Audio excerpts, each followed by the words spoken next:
Welcome back to another episode of Am I Rich Yet? A weekly podcast where we help millennials and Gen Zs spend, save, and grow their money smarter. Today we are on episode 13. This episode is part 5 of our investing series. So if you've been listening along, this is the final investing chapter. And if you haven't listened to the last 4 episodes, we'd recommend starting there so that you're caught up to speed. My name is Georgia. I'm one of your co-hosts. I myself am a Gen Z, a current MBA student, and navigating my personal finances.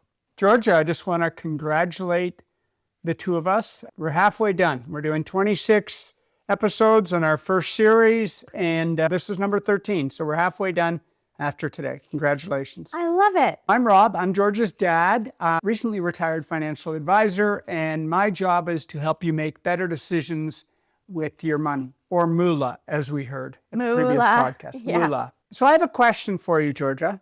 Okay. You have moved to a new city, a foreign city.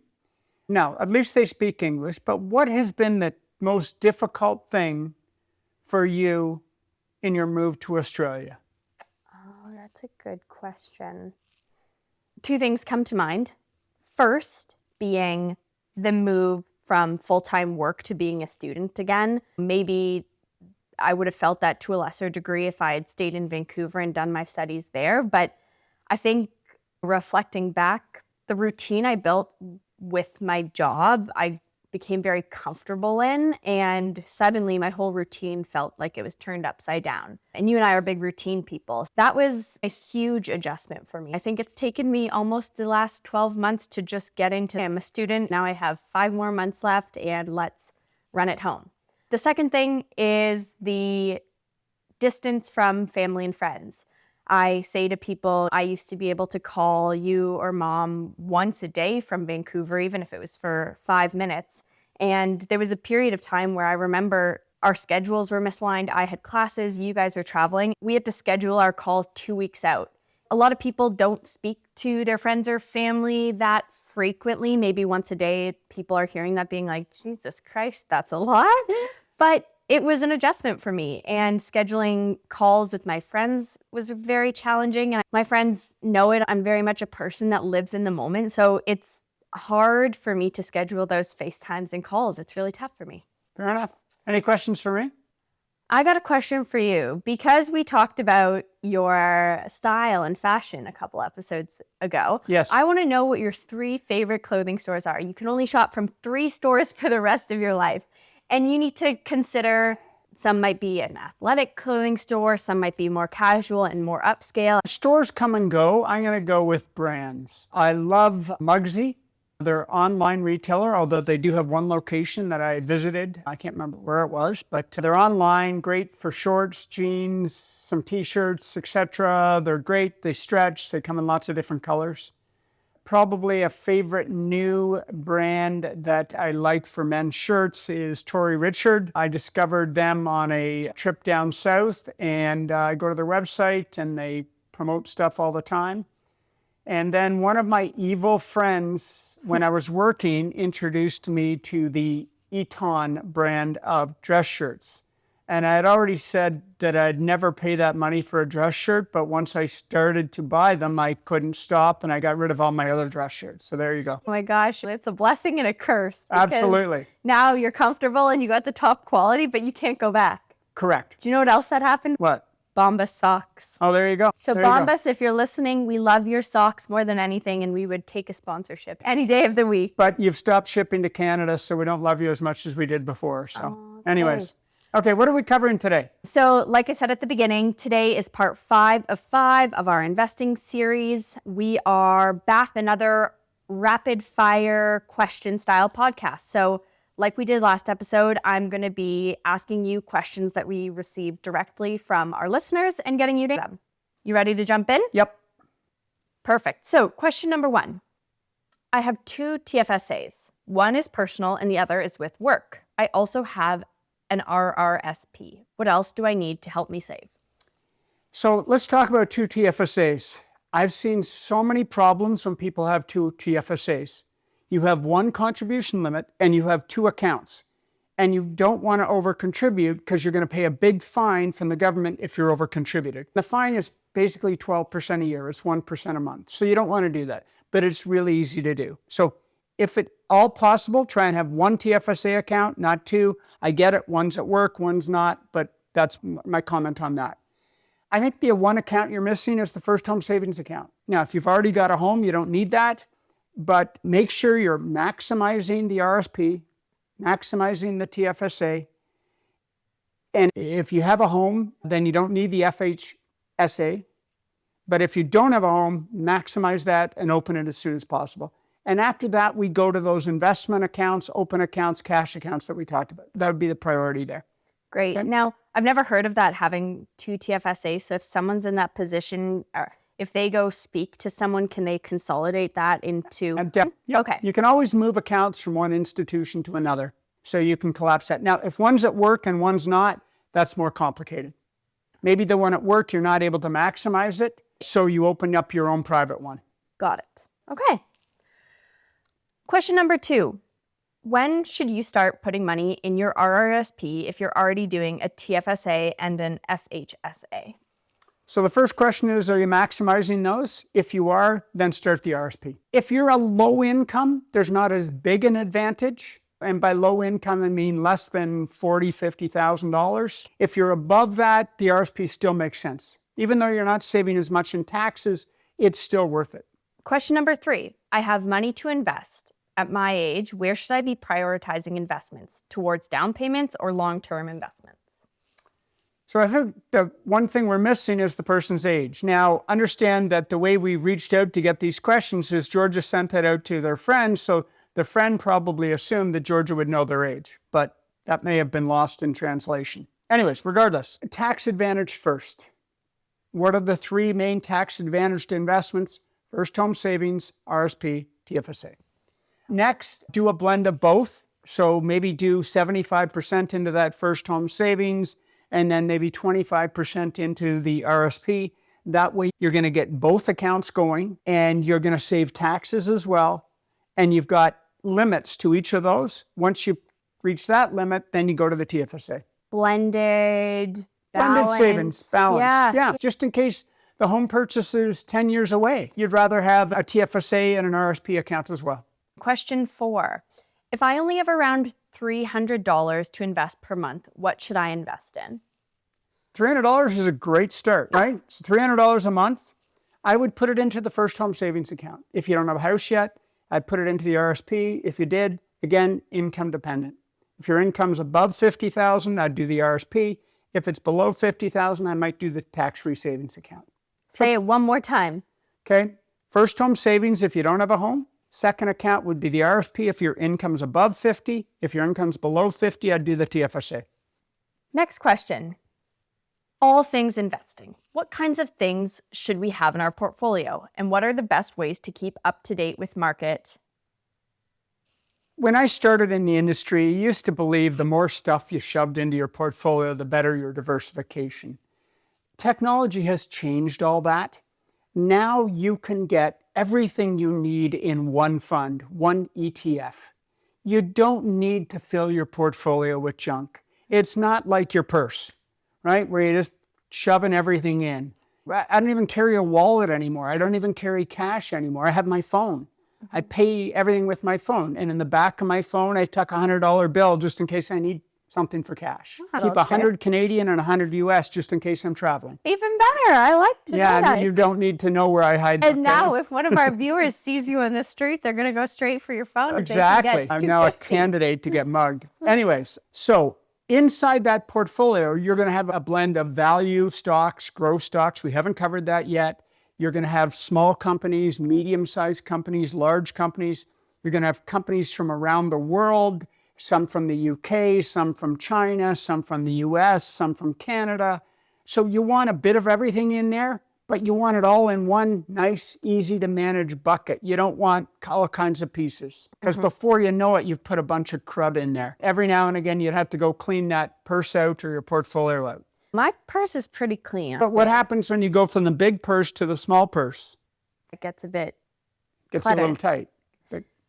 So you get rid of all the stuff that's not really that important and just put the important stuff in the small purse. Okay. So to sum it up, for this individual who wrote in, they should be considering a blend of different sized companies and a blend of value, growth, and profitability. Imagine if you could buy a purse that already had everything you needed right in it. How good would that be? That's what a globally balanced, diversified mutual fund or ETF is. Everything's already in there. And the last one that I forgot to sum up was that the investment should be global, coming from around the world. I had a hard time moving to that, not for myself, but for my clients, because I thought my clients wanted me to look like I'm moving the money around and putting all kinds of new and exciting things in. And I said to myself, if it's good enough for me, and I'm the advisor, why am I not doing the same for my clients? And so that's how we've overcome that. Next question here. Should I be working to invest in Bitcoin/crypto? Okay. So we know crypto, Bitcoin, all the cryptos have been the rage for quite a while. Here's my story. I decided I had to figure out what it was all about. So I happened to be in Hillcrest Mall at the time. So that's in Richmond Hill. And there was a vending machine where you could literally open a crypto account. And so I played around with the machine, and it was just like a regular bank machine. And you basically open your account online, pushing a bunch of buttons, and then I put $1,000 in. And then I had $1,000 sitting in cash, and so then I get to buy all these different cryptos. So I bought some Bitcoin, I bought some Ethereum, and then a whole bunch of other ones that what was really interesting to me is they all sounded really intelligent, but I couldn't tell you exactly what they did, except it sounded really intelligent. It's like sometimes you have a friend who'll say something really intelligent, but you have absolutely no idea what he just said. It's the same thing with every single cryptocurrency out there. They'll say they do this, they monopolize the blockchain or something like that. So anyways, I put the $1,000 in, and then I got to my app. I could see the price going up every day.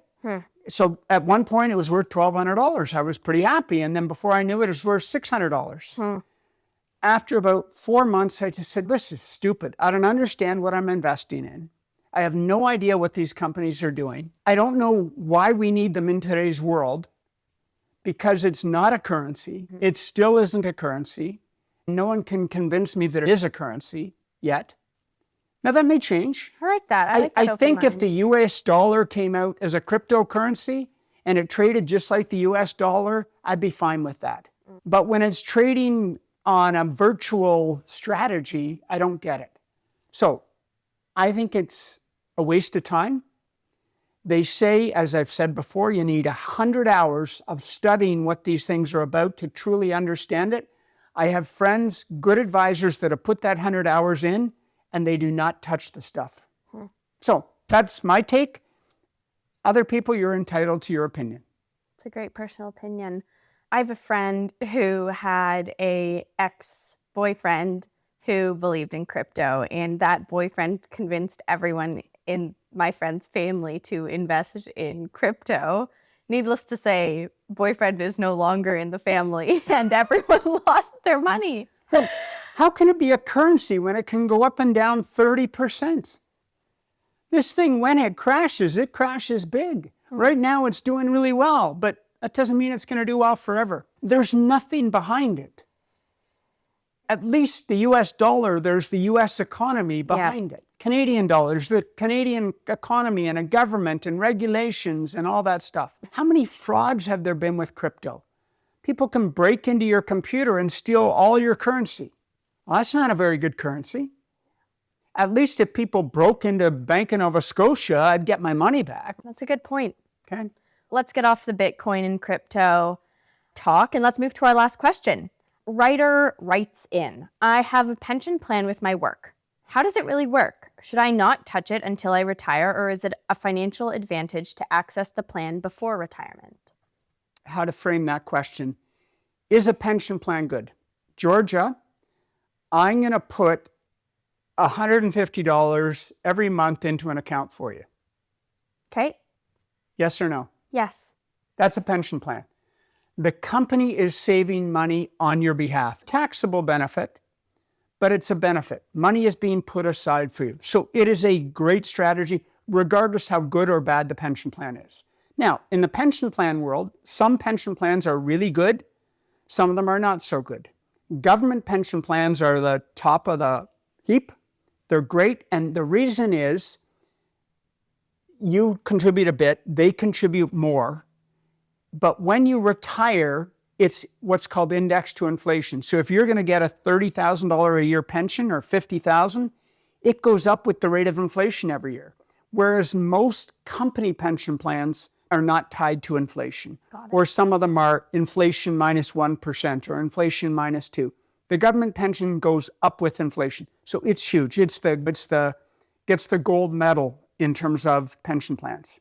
I'm a big believer you should have one. I'm a big believer you don't touch it. You just continue to let it grow.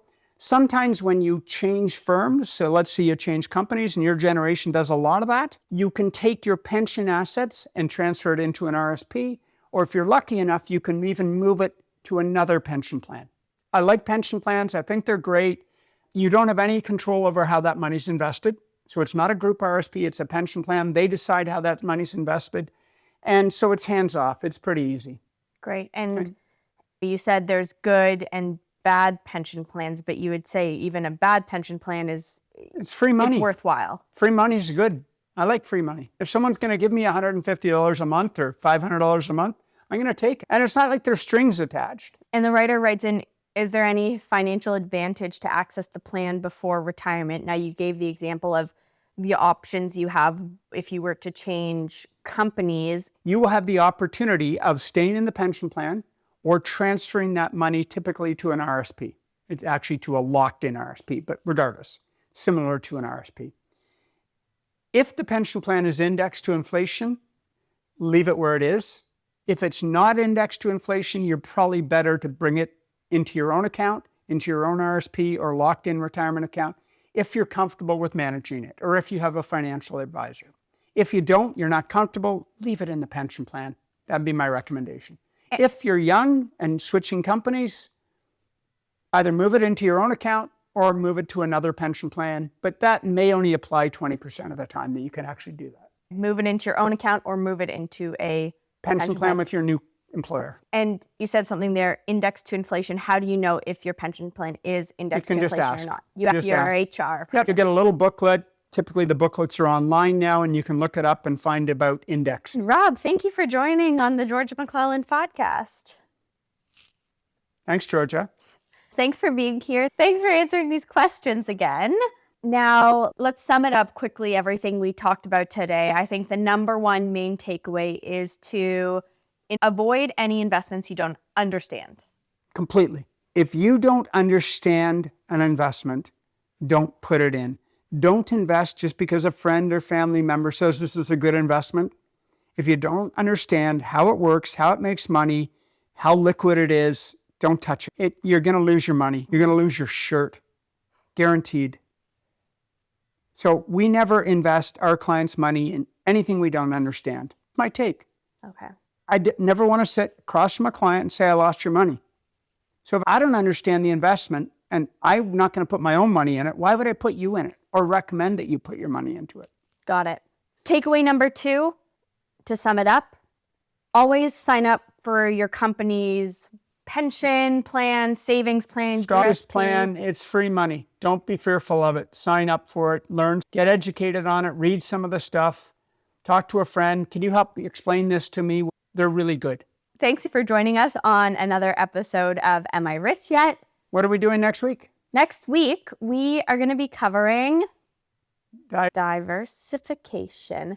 And thanks again for being here. We will see you next week. Thank you.